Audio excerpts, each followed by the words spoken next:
My stepkids said I was just a guest no one invited. I made their wish come true. I left, taking everything I paid for. Now they have neither a guest nor a home. My name's Evan. I'm 42. I've been married to Lydia for 8 years. When we met, she already had 2 kids, Mason and Chloe. I stepped into their lives believing I could build something real. I paid the mortgage, covered school trips, replaced the water heater, painted the fence, bought groceries before anyone noticed we were running low.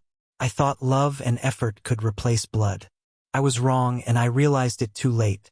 When I moved into Lydia's house, I told myself it would take patience. Mason was 11 then, quiet but sharp-eyed, already measuring every word I said. Chloe was 8, still young enough to smile sometimes, but never for long. I came with tools, not promises. I fixed things, repaired what was broken, believed that constancy could earn belonging. The first few years were polite. They weren't cruel yet, just distant. I told myself that was normal. Families take time to settle around new shapes. At dinner, I'd ask about their days, about friends or school. Mason would shrug, Chloe would mumble. Lydia would step in, turning my questions into hers, smoothing over the silence like it was nothing. Back then, I still thought silence was neutral. I didn't yet understand it was the beginning of rejection. We took a family photo that first Christmas.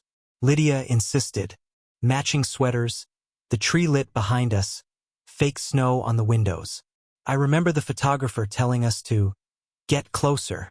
I leaned in, arm around Mason's shoulder. He stiffened, barely hiding it. The picture came out well. Everyone smiling, lights glowing. But when I looked at it later, I could see it already.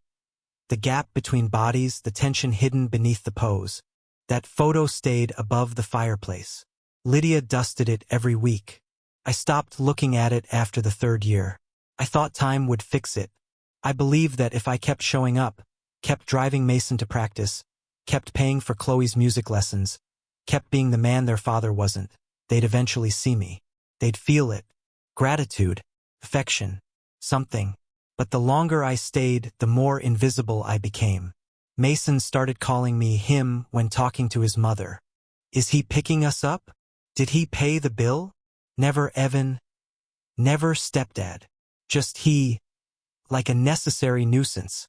Chloe stopped sitting beside me on the couch. If I came into a room, she'd leave. Subtle at first, the kind of avoidance you could mistake for coincidence, but it became habit, pattern, fact. By year 5, Lydia and I barely touched. She said it was stress, the kids' life. I accepted it. I always accepted it. She'd lie beside me at night, her back turned, scrolling through her phone until sleep claimed her. I'd stare at the ceiling, listening to the faint buzz of conversation from down the hall. The kids whispering, laughing. Their laughter had a specific tone when I wasn't in the room. Lighter, freer, as if my presence was gravity itself. Sometimes I'd stand in the doorway of Mason's room, just to say goodnight. He'd nod without looking up. The light from his phone would carve his face into 2 halves, one dim, one glowing, and I'd think, this is how they see me, half here, half unwanted. Chloe grew quieter with age. Her room filled with drawings, closed journals, locked screens. I'd knock before entering, leave money on her desk for art supplies, hoping she'd see it as care, not intrusion. She never said thank you. I stopped expecting it. What ate me alive wasn't their hostility. It was Lydia's silence. She never corrected them. Never once said, he's your stepfather, show some respect. She'd change the subject, laugh it off, or worse, defend them. They're just kids, she'd say. It's complicated for them. Complicated. That was her word for everything that hurt me. When bills came, she handed them to me without looking. When something broke, she'd text me at work. Washer leaking again. No greeting. No please. No thank you. Just need, transaction, expectation. And I complied. Every time. I told myself that love meant endurance. That being a husband, a stepfather, required invisible strength. The kind that holds everything up without demanding notice. But somewhere along the way, endurance became erasure. There were moments, small ones, when I'd feel the truth closing in. Like the night Mason's school held a father-son banquet. Lydia told me she didn't think Mason would be comfortable if I went. He might feel awkward, she said, eyes darting anywhere but mine. You understand, right? I said I did. I stayed home that night, listening to the clock tick while they sat in a gymnasium somewhere, surrounded by fathers who didn't pay the bills I paid, didn't fix the roofs I fixed, didn't love through distance like I did. I remember thinking, maybe this is what fatherhood really is. Loving people who would never call you father. Still, I tried. Holidays, birthdays, the endless cycle of giving without receiving. I built a treehouse in the backyard one summer. Spent weeks on it, cutting, measuring, hammering through heat. When it was done, the kids used it twice. Then it sat empty, collecting leaves. Every time I saw it from the kitchen window, I felt like I was staring at a monument to misplaced effort. By year 7, the house felt like a museum of what used to matter. Lydia moved through it like a curator, keeping appearances intact. Clean counters, polite smiles, polite dinners.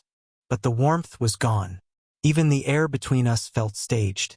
One night, I came home from work and found the 3 of them on the couch watching a movie. Pizza boxes open, soda cans everywhere. I stood in the doorway for a moment, waiting for someone to notice. Mason glanced up, then said, "We're watching something. Can you not talk right now?" Chloe laughed. Lydia didn't look at me, didn't say, "Evan's home," didn't even pause the movie. I went upstairs, closed the door, and sat in the dark. That was the first night I truly understood the word outsider. Not in the abstract way people say it, but in the bone-deep way it seeps into your blood. I realized then that I had built a home I no longer belonged to. Days bled together after that. Work, dinner, silence. Repeat. Lydia's words grew fewer, sharper. The kids' laughter stayed behind closed doors. I became a ghost who paid the mortgage, a presence that kept the lights on but never illuminated anything. There was a night, I can't forget it, when I overheard Chloe talking to her friend on the phone. She didn't know I was outside her door. Her friend must have asked something about me, because Chloe said, "Oh, he's not my dad. He just lives here." Then she laughed. Just like that. A sentence, a laugh, and I ceased to exist. I stood there longer than I should have. Not angry, not even surprised. Just hollow. That night, Lydia reached for my hand in bed. Startled me. It had been months since she'd done that. Her hand was cold, hesitant. "You okay?" she whispered. I didn't answer. I wanted to ask her when exactly we stopped being us. When she stopped defending me. When she stopped seeing me. But the words stayed stuck somewhere between my chest and my throat. The next morning, she didn't mention it. Neither did I. There's a specific kind of loneliness that only exists inside a shared house. When you can hear the people you love moving, laughing, living, and still feel like a trespasser.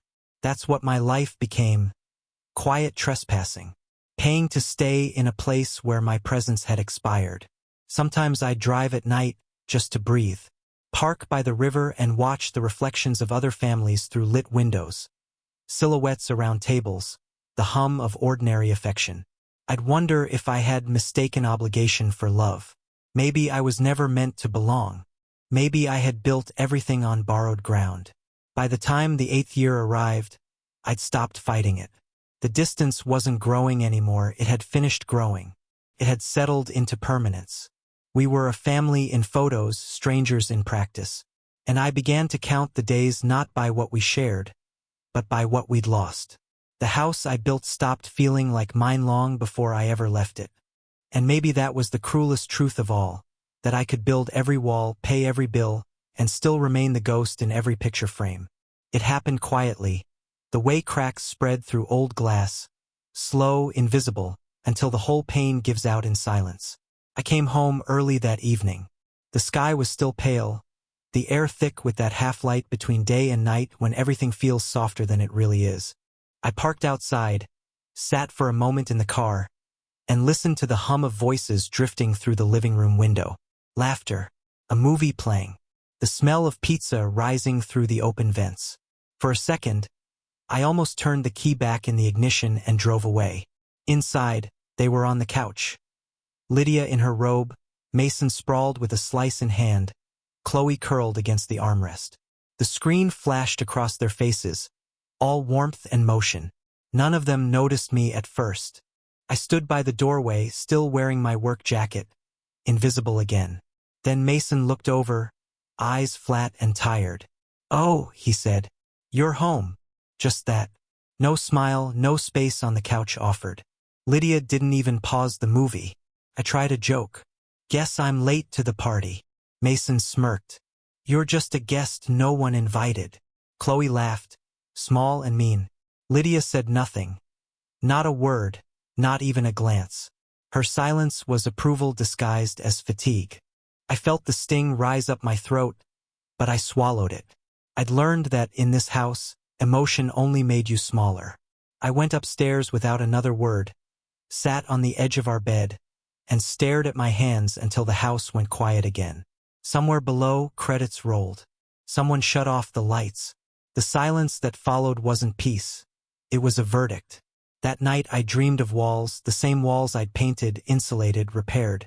In the dream, they leaned away from me, as if the house itself no longer wanted to stand under my name. The next morning, Lydia acted like nothing had happened. She asked about groceries, about the leak in the bathroom, about whether I could transfer money for Mason's upcoming trip. Her tone was calm, practiced, like she was reading from a list. I answered, but something in me had gone still. A week passed. The memory of that night lingered in the background, humming like an appliance you can't locate. Then, one Saturday morning, Lydia called from the kitchen, her voice bright, too bright. "I was thinking," she said, stirring coffee, "maybe we should take a little trip, a family weekend getaway." The word family landed wrong. "Where to?" I asked. "Anywhere, really. Maybe the mountains."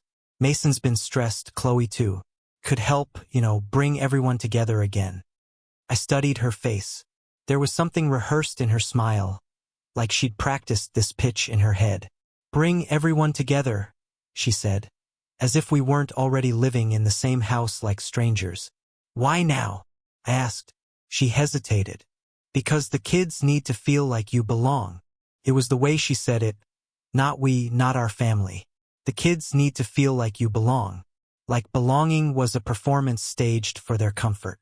I almost laughed. "So, a photo op?" Her eyes flickered. "Don't be cynical, Evan. We could all use a reset. You know how people post those family cabin pictures? Maybe something like that. Just us. Just us." The phrase felt hollow. I pictured the fake smiles, the stiff embraces, the inevitable social media caption. "Quality time with the best family ever." I could already see it.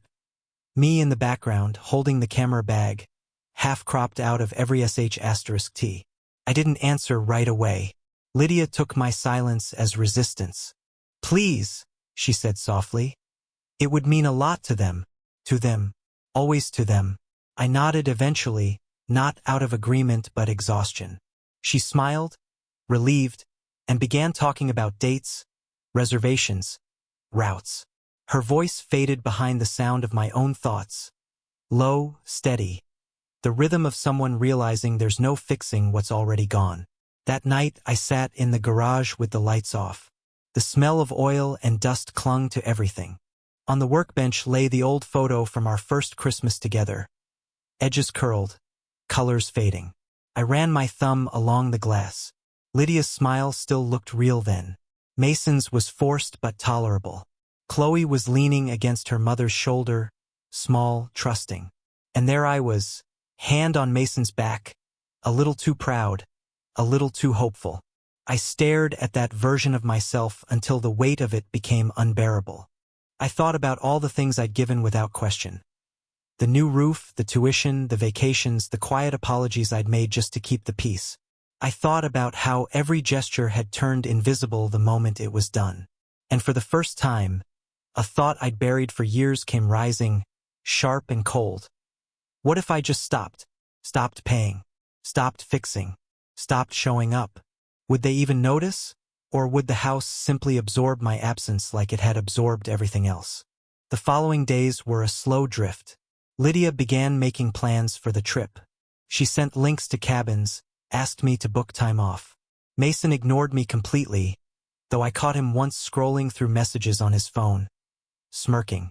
Chloe hovered between disdain and indifference. The tension had become routine background noise in the architecture of our lives. One evening, I came home later than usual. The porch light was off. Through the window, I saw the three of them around the dining table, plates half empty, conversation easy. I opened the door. No one looked up. My footsteps sounded too loud on the floorboards. Lydia's voice trailed off mid-sentence, but she didn't greet me. "Didn't know we were eating early," I said. Mason shrugged.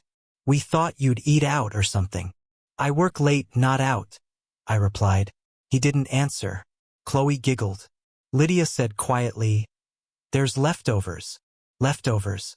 That word stuck like a bone in my throat. I sat alone in the kitchen after they went upstairs, the hum of the refrigerator filling the silence. I realized how far gone it all was, how the distance wasn't growing anymore. It had settled, hardened, become part of the structure. Still, the family weekend loomed. Lydia printed itineraries, made checklists, asked me to book the cabin. I pretended to consider it. She even suggested matching outfits for photos. Something simple, coordinated. I almost asked her who she was trying to convince, them or herself. That Friday I worked late again. When I came home, the house was quiet. On the counter sat a printed email confirmation.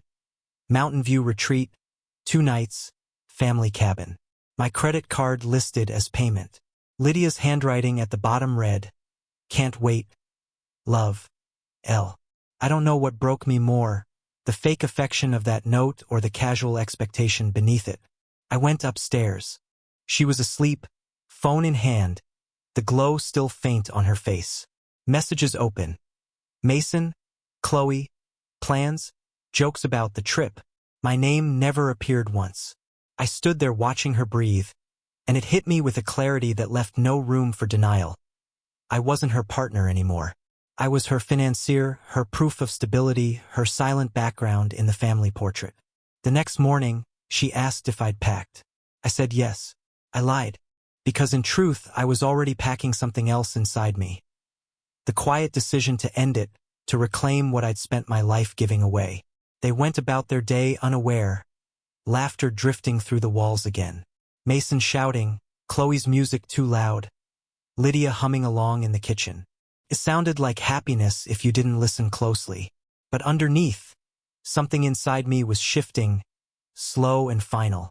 I looked around the house one last time, the photo above the fireplace, the worn couch, the treehouse out back collecting leaves. All of it proof that I had tried. All of it evidence that trying hadn't mattered. That night, while Lydia was planning our smiling getaway, I planned my own escape. Not out of spite, not revenge. Just the simple act of stepping out of a story that no longer needed me. Because some families don't break. They just fade, one unacknowledged silence at a time, until there's nothing left but polite ghosts pretending to live together. And I had been a ghost long enough. The decision came in the early light, when the house still slept. It didn't roar through me like anger. It arrived quiet, steady, inevitable, like the tide coming back to claim what it's owed. I woke before dawn, the kind of hour that makes everything sound larger than it is. The floorboards creaked like voices. The air felt heavy with the things I hadn't said. Lydia's breathing was slow beside me, her hand curled loosely against the blanket. For a moment, I watched her and tried to remember when I last reached for her without hesitation. Nothing came. Only the stillness of two people who had long since forgotten how to meet halfway. I swung my legs over the edge of the bed and sat there for a while, staring at the half-open closet. My suitcase waited at the bottom, the same one we used for family trips, the ones where I always drove, paid, smiled. I unzipped it carefully, as though sound itself might betray me. Each item I packed felt like a confession. Shirts folded too neatly, jeans rolled tight, the framed photo from my workbench, the first Christmas, the fake smiles. I didn't take much. Just enough to live small for a while. I left my wedding ring on the dresser. Not as a message, but as acknowledgement. A ring means promise. Ours had become a circle that only enclosed silence. Downstairs, the refrigerator hummed. The living room still smelled faintly of pizza from 2 nights ago. I sat at the table and wrote the note on a yellow pad, the one Lydia used for grocery lists. My hand didn't tremble, but my heart did. You wanted me gone. Wish granted. Now you have neither a guest nor a home. I read it twice. Felt too sharp, then not sharp enough. In the end, I left it as it was, simple, clean, final. The first call I made was to the bank. I had spent years tying my name to theirs. Shared accounts, automatic transfers, safety nets disguised as generosity. I ended all of it. The woman on the other end asked if I was sure. Completely, I said. My voice didn't sound like mine. Next came the bills. Mortgage. Cancelled. Utilities. Reverted to her name. Tuition payments, allowances, streaming subscriptions, car insurance. All stopped with a few keystrokes. Each cancellation felt like peeling back another layer of skin until only bone remained. By the time the sun touched the windows, the house was financially silent. I loaded the suitcase into my truck. The street was still empty, the neighbors' sprinklers whispering. For a moment, I looked back at the house. Every corner of it built, painted, repaired by my hands. It looked peaceful, almost innocent, as if it hadn't been the stage of so many quiet humiliations. I wanted to feel something like sadness. Instead, I felt clean. I drove until the suburbs thinned into open road. The horizon widened. The air sharpened with salt from the coast. Somewhere between 1 mile and the next, I stopped being a husband. Around noon, the first message arrived. Lydia. Lydia. What did you do? The accounts are empty. Then another. Lydia. Call me right now. I didn't. An hour later. Mason, you went too far. You think this proves something? Chloe. We didn't think you'd actually leave. Their words felt rehearsed, like a continuation of that living room scene. The script where I was the villain for walking out of a cage I'd built myself. By sunset, my phone was a lit tomb of notifications. Lydia's tone changed as the hours passed. First confusion, then anger, then a kind of cracking grief that sounded borrowed from someone else's tragedy. I read every message once, then turned the phone face down. The silence that followed was the first honest sound I'd heard in years. I found a small motel by the ocean. The room smelled of old paint and salt. The bed sagged in the middle, the TV remote didn't work, but the window opened wide enough to let the wind in. I sat there with a cheap beer and watched the sea fade into black. The waves moved with the kind of patience I had forgotten existed. That first night alone, I didn't sleep. I kept expecting guilt to arrive, heavy and righteous. It never did. What came instead was a strange calm, the kind that follows a storm long overdue. I realized how little of myself I had kept over the years. Every paycheck, every compromise, every apology had been a brick in the wall that walled me off from who I used to be. Leaving wasn't rebellion. It was excavation. The next morning, Lydia's voice reached me through a dozen voicemails. Her anger had softened into pleading. We can talk, Evan. Please. The kids are shocked. We can fix this. But I'd learned that fixing meant pretending. Pretending the damage hadn't already rewritten who we were. Pretending that love could grow again in soil salted with resentment. I drove farther north until the road narrowed into cliffs. Found a rental sign half hidden by weeds. A small coastal cabin, 1 bedroom, a deck facing the waves. The landlord didn't ask questions. He handed me the keys, said, "It's quiet here." That was all I needed.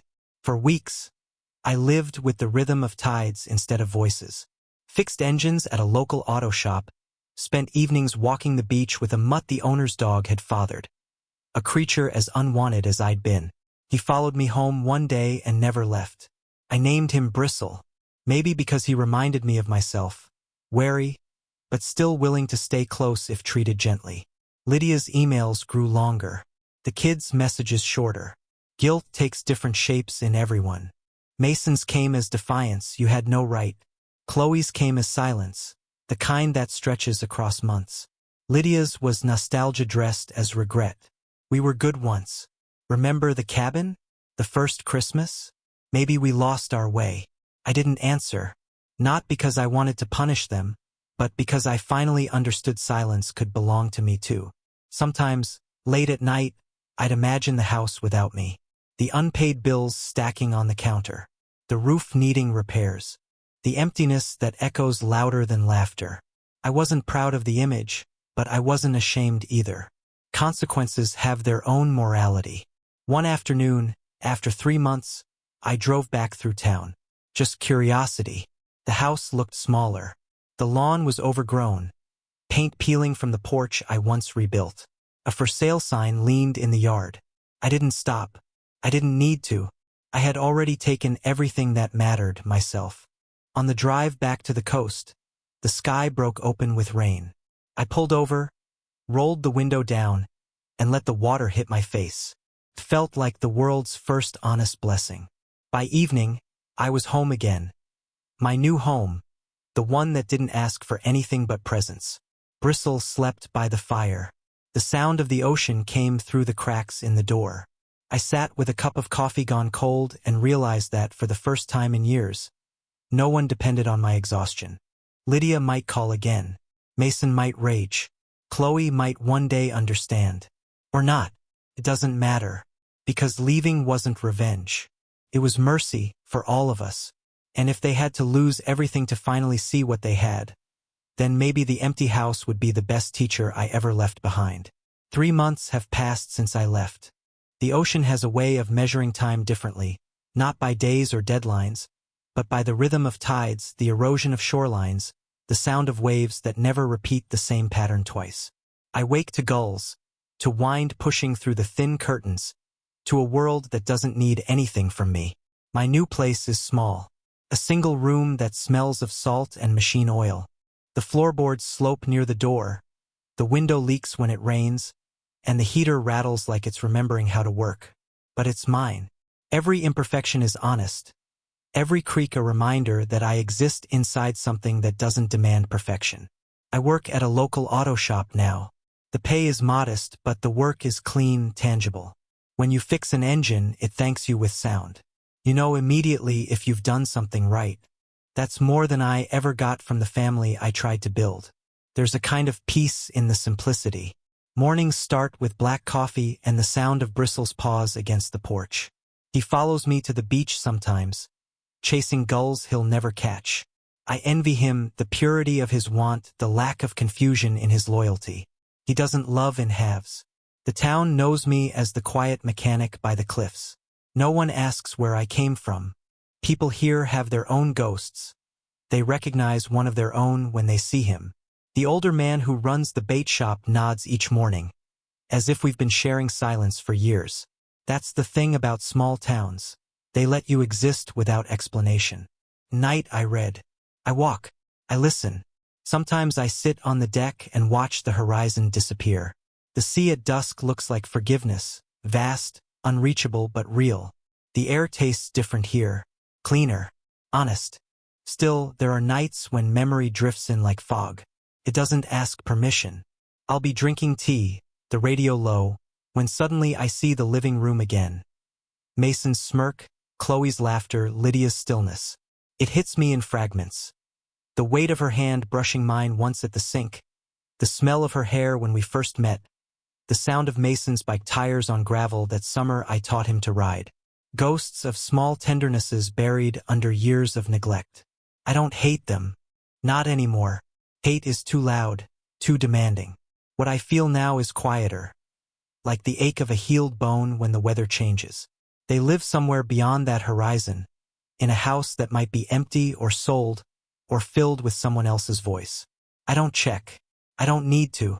Sometimes I imagine Lydia sitting at the kitchen table, reading old emails she never sent. Mason working some job he resents, Chloe painting in silence. Maybe they've learned something. Maybe they haven't. The truth is, it's not my lesson to track. I already paid for mine. I remember the last email Lydia wrote. It arrived weeks after I'd stopped replying. Evan, please just tell me what you want. We can fix this. We can make it right. I read it once and let it sit in my inbox like a stone at the bottom of a well. Because there's nothing left to fix when the foundation has rotted through. You don't rebuild a house that's already forgotten your name. You leave it standing, let the wind take it piece by piece. I think a lot about the word family. What it means, who gets to claim it. People assume it's blood, or marriage, or shared history. I used to believe that too. But now I think family is the one place you never have to prove you belong. If you're constantly auditioning for it, it's not home. It's theater. I spent 8 years performing for an audience that had already decided not to clap. The irony is, they needed me more than they knew. Mason's tuition, Chloe's art classes, Lydia's stability. All of it ran on my endurance. When I cut the power, everything went dark. I don't take pleasure in that truth, but I won't deny it either. Sometimes the only way to teach value is to remove what was taken for granted. A man from my old neighborhood recognized me at a gas station last week. He asked if I'd moved for work. I told him no, I moved for peace. He laughed like it was a joke. I didn't correct him. Peace isn't funny. It's earned through ruin. There are mornings when I almost reach for my phone. Habit, not longing. I'll picture Mason older, maybe realizing the weight of what he said all those years. He's just a guest. Maybe he understands now that a house without a guest like me becomes just a structure waiting to collapse. Maybe not. Either way, the lesson doesn't need my witness. I used to think closure meant forgiveness, but it doesn't. Closure is simply the absence of noise. It's when the shouting stops inside and out. That's what this coast gives me. The sound of water undoing itself endlessly, reminding me that everything, no matter how solid, eventually softens. Sometimes I wonder if Lydia ever drives by the places we used to go. The diner with the chipped mugs. The park bench where she first said she loved me. Maybe she sits there and thinks about the man who fixed her fence and then tried to fix her world. Maybe she regrets losing him. Or maybe she's found someone new to rebuild beside. Either way, I hope she remembers that I once tried. That I once believed enough for both of us. The other night, I built a fire outside the cabin. The wood hissed, the embers rising like tiny red confessions. I thought about writing them one last letter, not to reopen anything, but to close it properly. I even started it in my head. I'm not angry. I just finally understood that some debts can't be paid in love. You either see a man or you don't. You saw a wallet, a pair of hands, a voice that filled the quiet. That's all. I didn't write it down. Some truths are meant to stay spoken only to the sea. Now and then, people at the shop talk about their families, kids' birthdays, arguments, anniversaries. I listen, nod, smile where it's expected. I don't tell them I once lived a whole lifetime in someone else's home, or that I learned how easily love turns into labor when it's unreturned. Those are lessons for quieter hours.